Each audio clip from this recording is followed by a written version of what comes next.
Hey YouTube, back with another video. Just going to give another update regarding Vechain.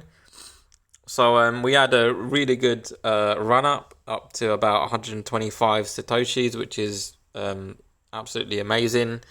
You making really good profits if you held up all the way to the top. I didn't, unfortunately. I sold a little bit before that, but still I made good returns on that nonetheless. So what I wanted to do was just to evaluate, now that we've had this pump, um, you know, is VeChain overvalued or is it not? Or is it undervalued? Where could VeChain go next? So essentially what I like to do sometimes is I like to go on coinmarketcap.com. I like to sort circulating supply from highest to lowest. And then what I like to do is I like to then scroll down and compare circulating supply versus the price of the token.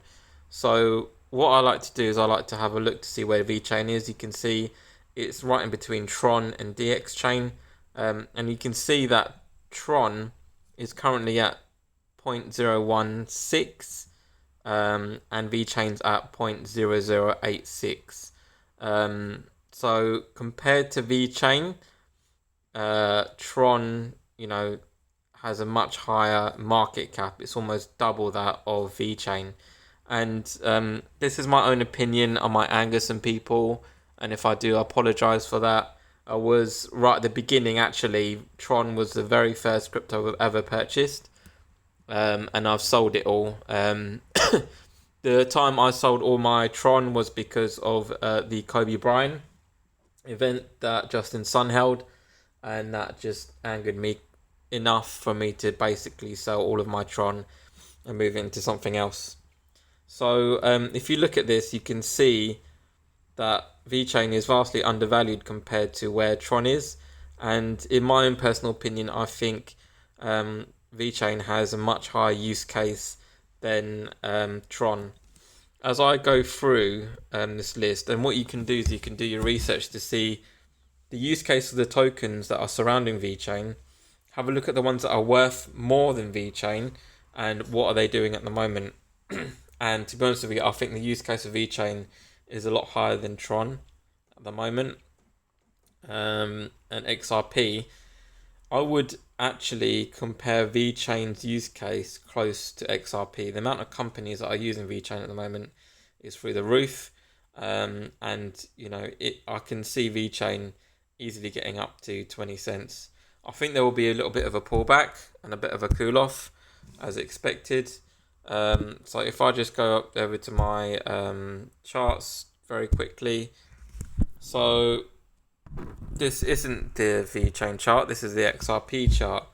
But what I've done is essentially I've gone back all the way to 2017 when XRP had its initial pump. To be honest with you, the chart does look quite different, but you can see that XRP has had somewhat of a pullback here, and this kind of looks similar to the long pullback that VeChain has had. It's had a big pump and it's had a doji candle right at the top there, and that signifies that we've reached the top of that particular pump.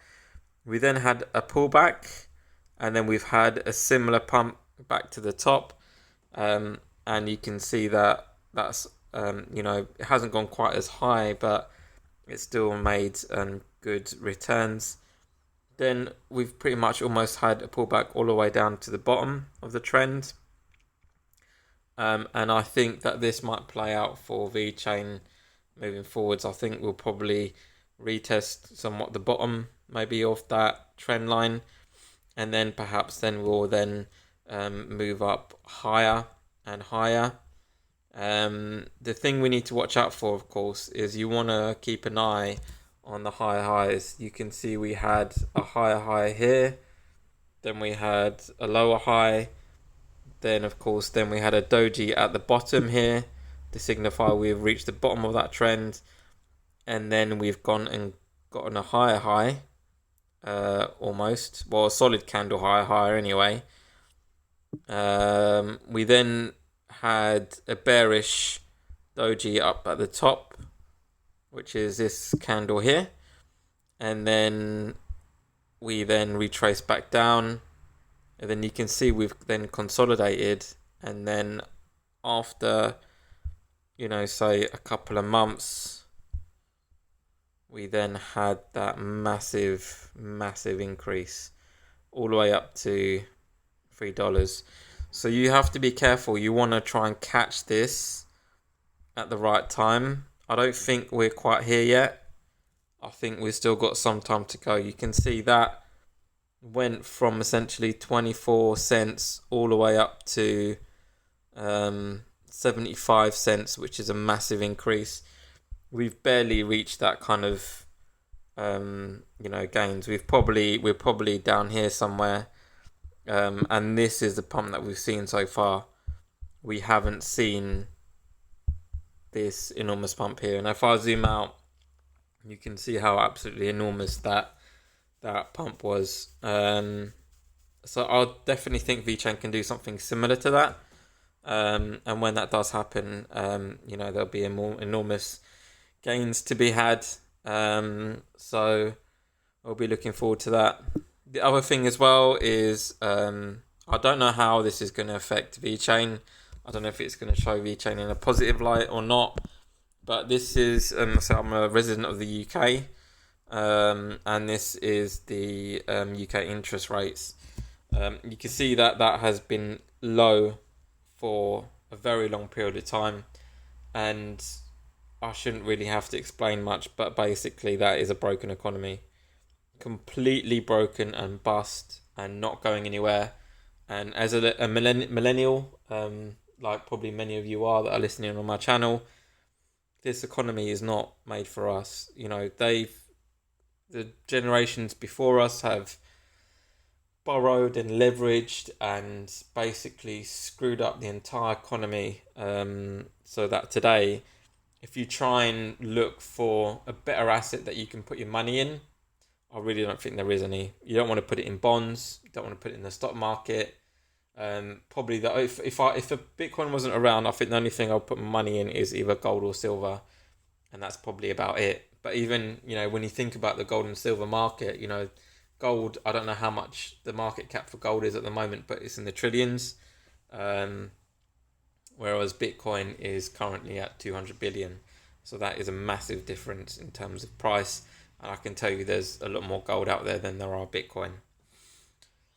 So in light with that, there's another thing that Vechain has a use case for is traceability. So I actually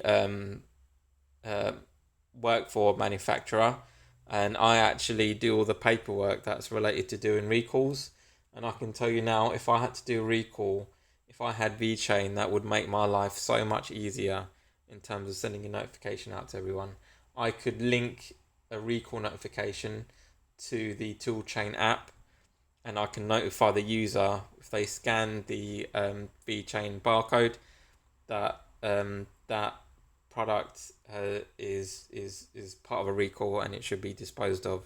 And that would be a massive cost savings in terms of recalls. Recalls are one of the most expensive processes a company can go through, and that will be a massive saving moving forwards. So again, this is not a financial advice. I'm not a financial advisor, but if you like this video, please give me a thumbs up, like and subscribe.